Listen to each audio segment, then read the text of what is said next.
Pastor seharusnya menjadi pelatih kepala dan kemudian Lanzaat dan Kluivert asistennya, dilanjutnya. Meski kalah cemerlang dibanding asistennya, Vink tetap menganggap Kluivert sebagai sosok yang pas sebagai juru taktik timnas Indonesia. Marciano Vink menganggap ex-striker AC Milan tersebut telah bekerja dengan baik saat mengasuh Adana Demirspor di Liga Turki. Kluivert juga mengusung sepak bola menyerang, tetapi tidak berjalan mulus usai langsung dipecat oleh Adana Demirspor. Kluivert telah memainkan banyak peran berbeda dalam sepak bola, ujar Vink.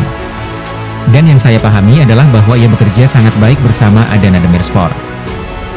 Ia memainkan sepak bola menyerang dengan sangat baik, setelah itu ia tiba-tiba dipecat, dilanjut ex-pemain timnas Belanda tersebut. Rekan Marciano Vink di acara tersebut, Kees Luiks mengaku bahwa komposisi staf pelatih timnas Indonesia sangat menarik. Pasalnya, Kluivert di matanya bertugas sebagai figur utama. Sementara dua asistennya yang akan bekerja sebagai otak permainan timnas Indonesia. Akan lebih menarik jika Anda menjadikan Kluivert sebagai pelatih nasional, ujar Kees Luiks di acara yang sama. Kluivert adalah figur utama, Pastor dan Lanzaat adalah sosok profesional.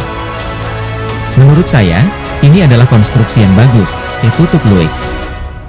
Tak hanya Piala Dunia 2026, Patrick Kluivert juga ingin membantu timnas Indonesia lolos Olimpiade.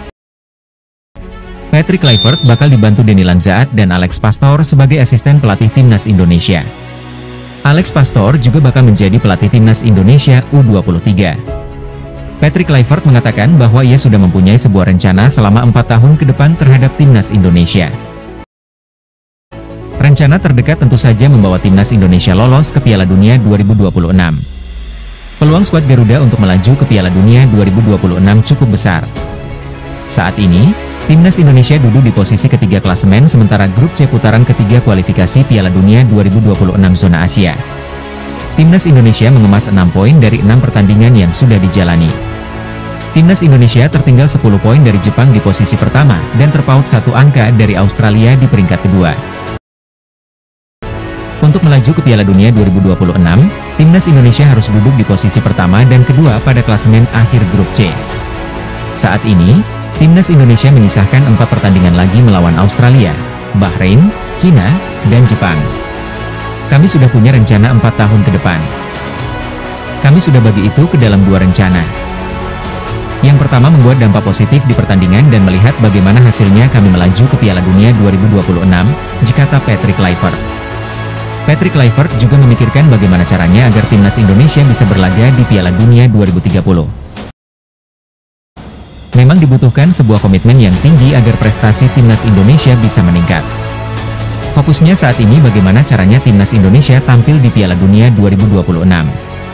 Kami membangun tim dan mengimplementasikannya untuk bisa tampil di Piala Dunia 2026, kata Patrick Kluivert. Rencana selanjutnya Patrick Kluivert berusaha membantu agar timnas U23 Indonesia lolos ke Olimpiade 2028. Nantinya yang bertugas menjadi pelatih timnas U23 Indonesia adalah Alex Pastor. Mereka akan bekerja sama yang terbaik agar timnas U23 Indonesia bisa lolos ke Piala Asia U23 2026.